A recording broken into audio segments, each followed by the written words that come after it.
শুভ দুপুর বন্ধুরা, রোজরামজা সুমনার রবিবারের লাঞ্চ মেনুতে তোমাদের সবাইকে স্বাগত। তো আজকে রবিবারের মেনুতে কি আছে চলো তোমাদের দেখিয়ে দিই।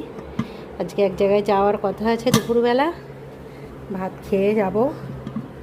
তো সিম্পলের ওপর কি রান্না করেছি চলো দেখিয়ে দিই। এত গরম, ভাতের হাঁড়ি হয়ে যাচ্ছে না। তো এই যে এখন একদম গরম ধোঁয়া ওটা ভাত।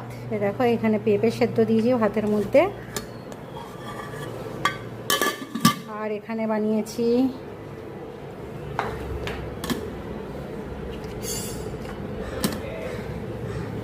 এই যে 2 পিস ট্যাংরা মাছ ছিল, সেটা আলু দিয়ে জিরে টমেটো আর কাঁচা লঙ্কা বাটা দিয়ে ইয়ে করেছি, একটু ঝোল ঝোল মতো করেছি। এটা আমার জন্য করেছি কারণ ট্যাংরা মাছ আর কেউ খায় না, এটা শুধুমাত্র আমার জন্য। আর এখানে আছে কালকের বিলিতে আমরা চাটনি একটু আছে, আজকে আর চাটনি করিনি।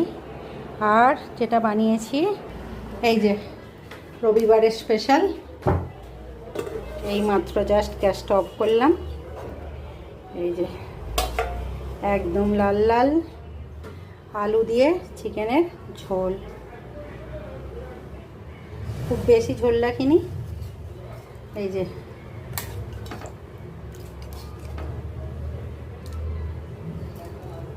তো কেমন হয়েছে চিকেনটা সবাই কমেন্ট করো। ব্যাস এই তো হলো আজকে রবিবারের সানডে স্পেশাল মেনু। ভালো লাগলে একটু শেয়ার করো আর আমার চ্যানেলটিকে একটু সাবস্ক্রাইব করে দিও। Happy Sunday.